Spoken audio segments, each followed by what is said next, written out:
On what started as a typical holiday morning, the sun hinted at a day of relaxation and joy. I found myself in the hallway, urging my son Aaron to hurry for his baseball game when the world as I knew it shattered. Opening the door, I stood frozen, confronted by a ghost from the past, my husband Mark, who had vanished without a trace 3 years prior.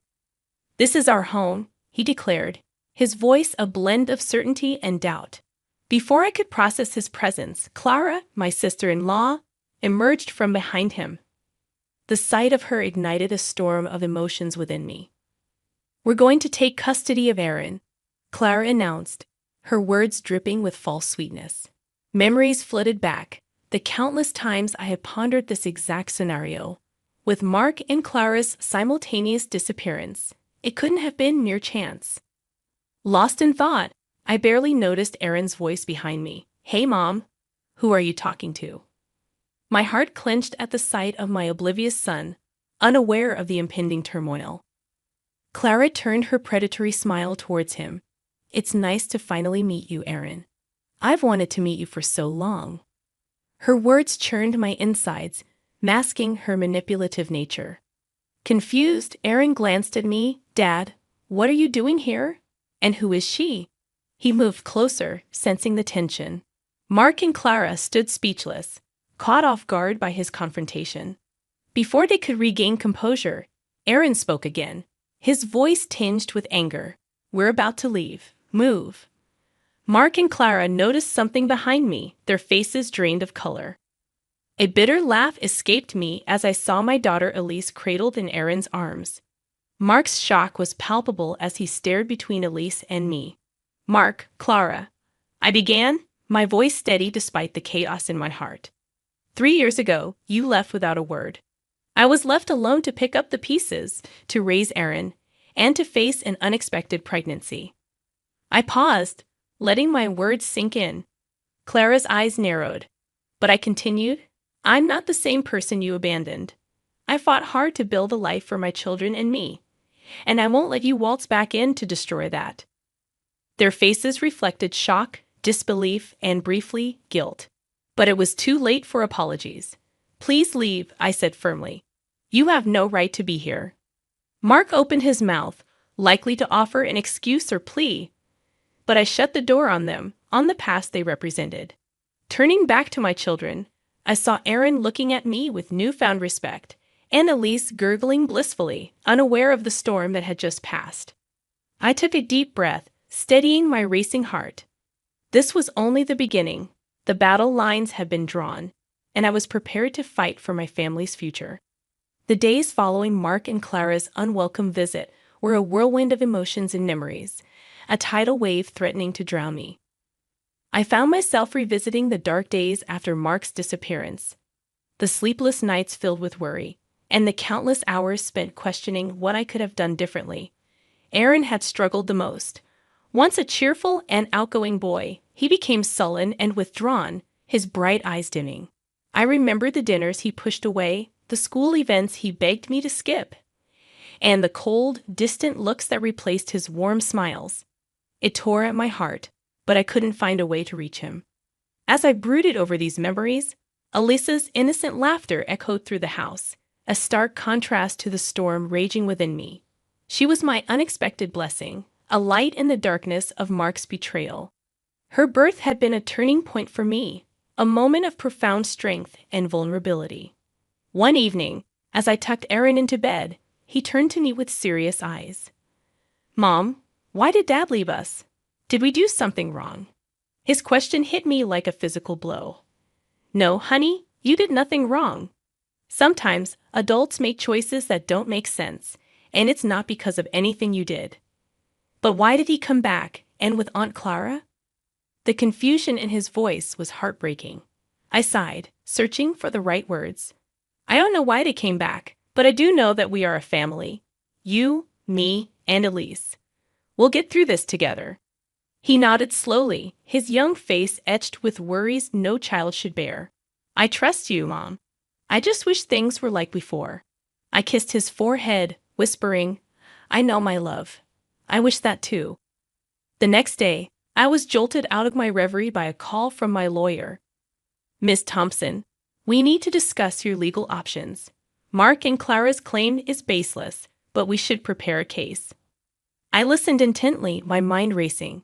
This was my opportunity to push back, to ensure that Mark and Clara couldn't harm us any longer.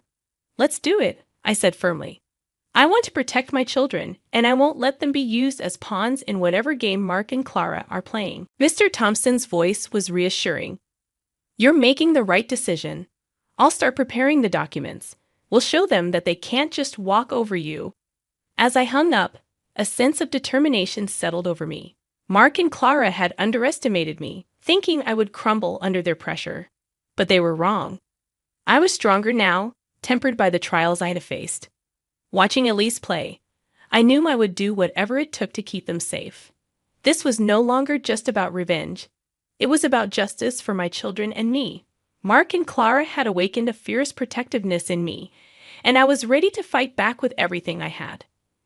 As the days turned into weeks, my resolve hardened like steel. I was prepared for the legal battle ahead, but nothing could have prepared me for the emotional warfare that ensued. Mark and Clara, like vultures circling their prey, began their campaign to wear me down. One afternoon, as I collected Aaron from school, I found them waiting, their presence casting a dark shadow on the sunny day. Clara's voice was sickeningly sweet as she called out to Aaron, "Hi, sweetie. We've missed you so much." Aaron clung to my hand, his body tense. "Why are you here?" he asked, his voice barely above a whisper. Mark stepped forward, his expression one of feigned concern. "We just wanted to see you, son. We're your family too, you know." I felt a surge of anger. "You lost the right to call yourself his family when you abandoned him," I snapped, pulling Aaron closer. Clara's eyes narrowed, her facade slipping. "Lauren, you can't keep him from us. We have rights." "Rights? You have no rights here," I retorted, my voice cold. "You both made your choice 3 years ago. Now live with it." Mark's face twisted in anger. "You think you're so perfect, Lauren. You're just a bitter woman who couldn't keep her husband happy." I could feel Aaron's grip tighten on my hand, his small body shaking. "Let's go, Aaron," I said, turning to leave. But Clara wasn't finished. "You'll regret this, Lauren. We'll get what we want. We always do." Their threats echoed in my ears as we walked away, but I wouldn't let them see my fear. I had to be strong for Aaron and Elise. That night, their words haunted me. The thought of losing Aaron to those two was unbearable. I couldn't let it happen. I had to be smarter, stronger. The next day, I met with Mr. Thompson, my determination like a shield around me. "I want full custody of Aaron, and I want Mark and Clara to have no visitation rights," I stated firmly. Mr. Thompson nodded. "It's going to be a tough battle, but I believe we can win this. You're a good mother, Lauren. The court will see that." As the legal preparations progressed, I found an unexpected ally in my own home. Aaron. One evening, he came to me, his young face set in a serious expression. "Mom, I want to tell the judge that I want to stay with you, Dad and Aunt Clara. They're not my family, not really." Tears welled in my eyes as I hugged him tightly. "Thank you, Aaron. That means more to me than you'll ever know." The day of the court hearing arrived like a storm on the horizon. I walked into the courtroom with Aaron by my side, ready to fight for our future. As the proceedings began, Clara tried to play the doting aunt, her words dripping with insincerity. Mark played the role of the repentant father, but his eyes were cold and calculating. However, when Aaron spoke, his voice clear and unwavering, the truth shone through. "I want to stay with my mom. She's been there for me when no one else was." The judge's decision came like a ray of sunlight through the clouds. Full custody granted to me with no visitation rights for Mark and Clara. As we left the courtroom, Mark's face was a mask of rage, and Clara's eyes burned with malice. But it didn't matter. We had won, Aaron and I together. The victory in court brought a temporary sense of peace, but it was short-lived. Mark and Clara, like wounded animals, became more desperate and dangerous in their tactics. They started a slanderous campaign, spreading lies and rumors about me in our community. It was a psychological warfare I hadn't anticipated. One evening, Aaron came home from school, his eyes brimming with unshed tears. Mom, kids at school are saying you stole me from Dad, that you're keeping me away from him because you're mean. My heart broke at his words. Aaron, you know that's not true. Everything I've done to protect you and Elise. He nodded, but the doubt was evident in his eyes. I know, Mom, but it's hard. They don't understand. I hugged him, feeling his small body tremble. I know it's hard, sweetheart, but we'll get through this. We're stronger than their lies.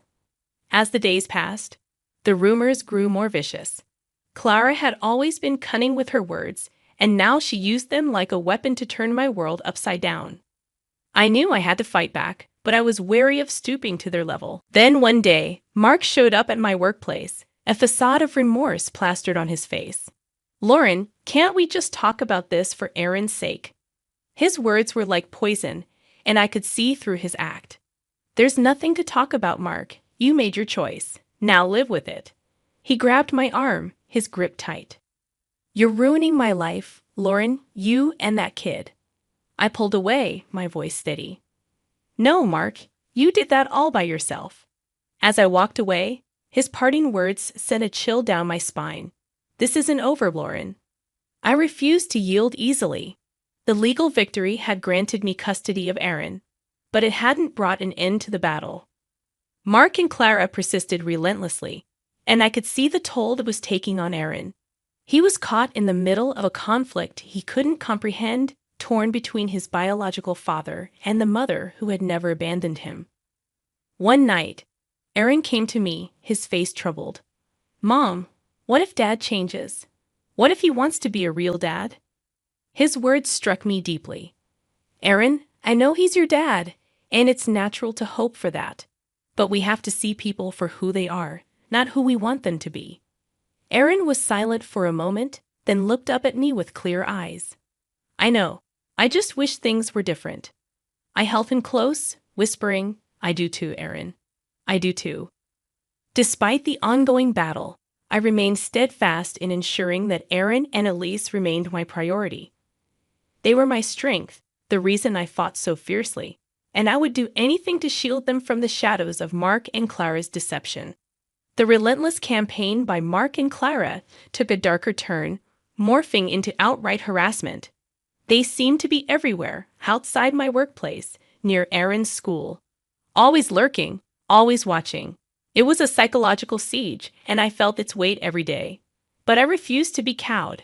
It was time to strike back, to make them understand that they couldn't disrupt our lives without facing consequences. I scheduled a meeting with Mr. Thompson, my resolve unwavering. Mr. Thompson, it's time we take more aggressive legal action. I want to file for a restraining order against Mark and Clara, and I want to sue them for harassment and defamation, I declared. Mr. Thompson nodded in agreement. I think that's a wise decision, Lauren. Their behavior is unacceptable, and it's time they face the legal repercussions. The legal proceedings were arduous, but I remained resolute. In court, Mark played the victim, a man wronged by his vindictive ex-wife. Clara, ever the actress, wept about being denied the chance to be a part of her nephew's life. But their performances couldn't conceal the truth. The judge saw through their facade and granted the restraining order. Additionally, they were ordered to pay damages for their defamatory actions. As we left the courtroom, Mark's face was a mask of fury, while Clara's eyes burned with unspoken threats. But this time, I wasn't afraid. I had the law on my side. However, their defeat in court did little to quell their vendetta. If anything, it seemed to fuel their spite. One day, I received a chilling phone call from Mark. You think you've won, Lauren? You think you can just destroy my life and walk away? I'll make sure you regret this, he hissed through the phone. I clenched my jaw, fighting back the fear his words invoked. You brought this on yourself, Mark. I'm just protecting my family. You haven't seen the last of me, Lauren. This isn't over, he spat before hanging up. His threat hung in the air like a toxic cloud, but I wouldn't let it break me. I had Aaron and Elise to think about. They were my world, and I would go to any lengths to shield them from Mark and Clara's malice. But as days turned into weeks, the constant stress began to wear me down. The never-ending vigilance, the fear of what Mark might do next, the pressure of being a single mother. It was all-consuming. One evening, as I put a list to bed, Aaron came to me, his expression somber. "Mom, are we going to be okay?" Dad sounded really mad on the phone. I pulled him into a hug, my heart aching for the worry he had to bear. "We're going to be okay, Aaron. I won't let anything happen to us, I promise." But even as I spoke the words, I knew the battle was far from over. Mark and Clara were like a storm on the horizon, and I needed to be ready for whatever they threw our way.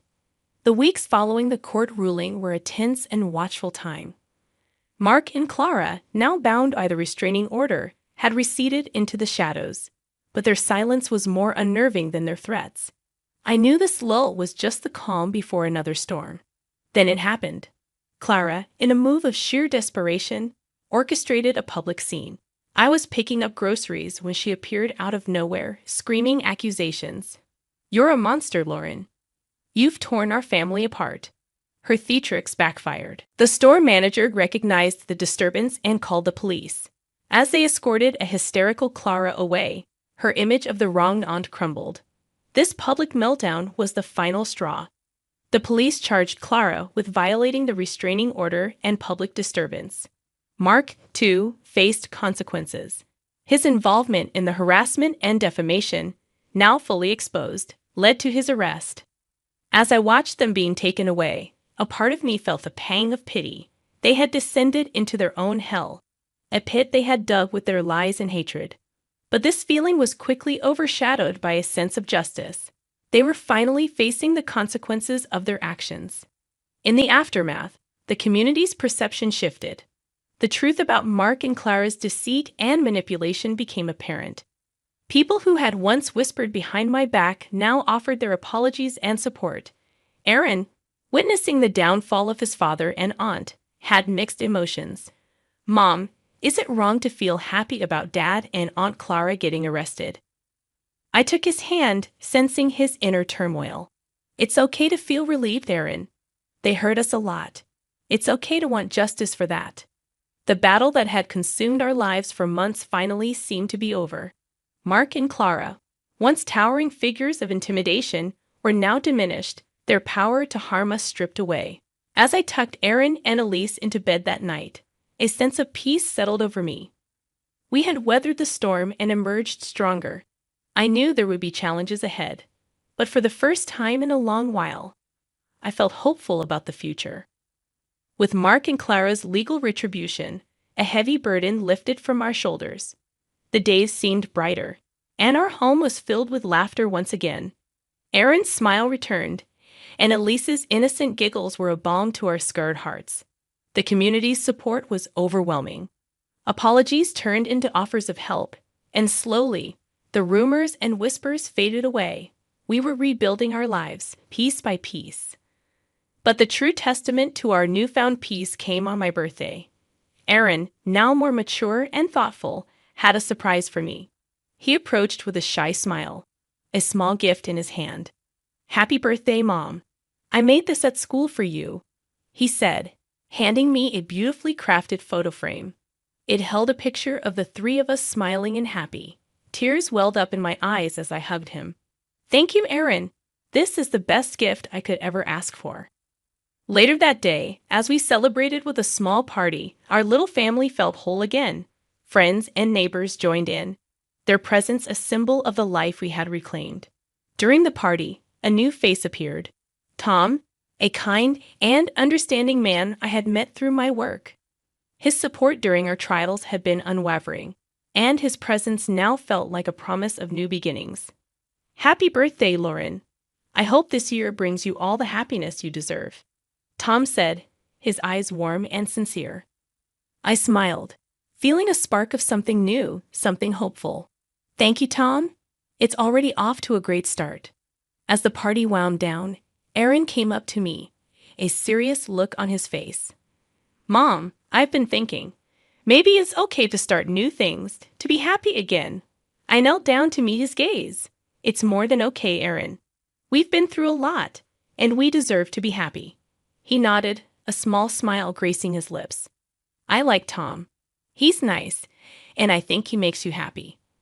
I hugged him, my heart full. He does, Aaron, and I'm glad you like him. That night, as I put Aaron and Elise to bed, I felt a sense of contentment I hadn't known in years. We had faced our demons and emerged victorious. Our future was ours to shape, and it looked bright and full of promise. Life had thrown us into turbulent waters, but we had learned to navigate the storm. Now, it was time to enjoy the calm, to embrace the new dawn that awaited us.